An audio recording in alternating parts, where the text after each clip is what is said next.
Gender itu apa sih? Masih banyak yang salah mengartikan tentang gender sebagai jenis kelamin. Sedangkan gender dan jenis kelamin sendiri itu sangatlah berbeda. Jenis kelamin adalah sesuatu yang hadir secara lahiriah dan alami. Gender adalah perbedaan peran, hak, kewajiban, kuasa, dan kesempatan antara laki-laki dan perempuan dalam kehidupan bermasyarakat.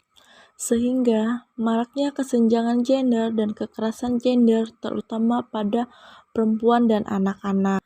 Kekerasan berbasis gender atau yang disingkat KBG adalah tindakan kekerasan yang berlandaskan pada asumsi gender dan atau seksual tertentu yang berkaitan dengan gender berupa ancaman atau paksaan yang dapat mengakibatkan korban secara psikis maupun secara fisik. Suatu kasus yang dapat dikatakan sebagai kekerasan gender apabila terjadi sebuah paksaan atau ancaman yang dilakukan oleh pelaku kepada korban. Bentuk-bentuk kekerasan berbasis gender di sekitar kita yang sering terjadi. Pertama ialah kekerasan seksual, contohnya seperti pemerkosaan, pelecehan seksual.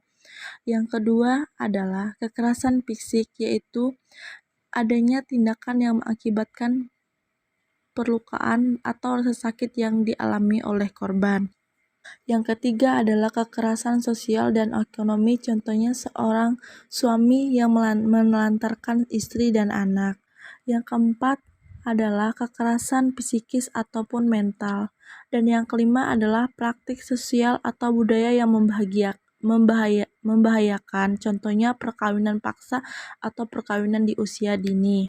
Secara umum diakui bahwa kekerasan berbasis gender, terutama kekerasan seksual, hampir seluruh dunia jarang dilaporkan karena para korban sangat takut akan konsekuensinya, yaitu secara seksual, fisik, psikologi apabila mereka memberikan pendapat pada kekerasan tersebut. Dan maraknya sekarang kekerasan berbasis gender juga dilakukan oleh pelaku secara online.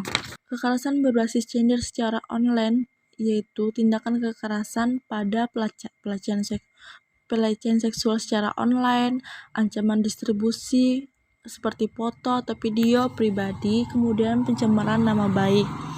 Dampak yang dialami dari KBGO atau kekerasan berbasis gender secara online yaitu pertama, kerugian psikologis, keterasingan sosial, kerugian ekonomi, kemudian mobilitas terbatas, dan sensor diri.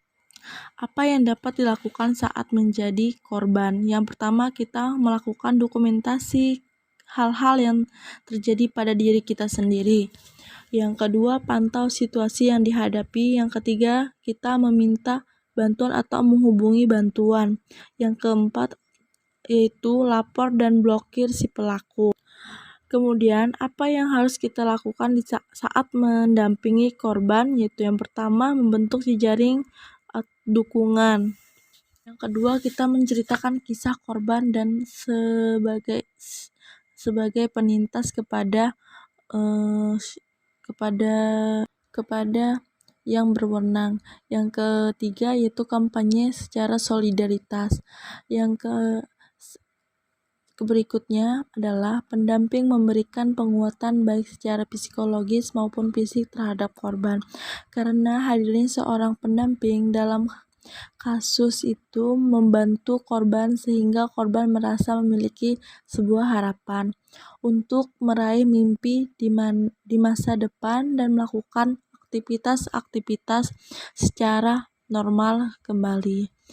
Hal yang terakhir adalah yang dilakukan pendamping yaitu untuk memasukkan pelaku ke dalam sebuah penjara agar si pelaku jera dan tidak mengulangi lagi. Terima kasih, semoga bermanfaat.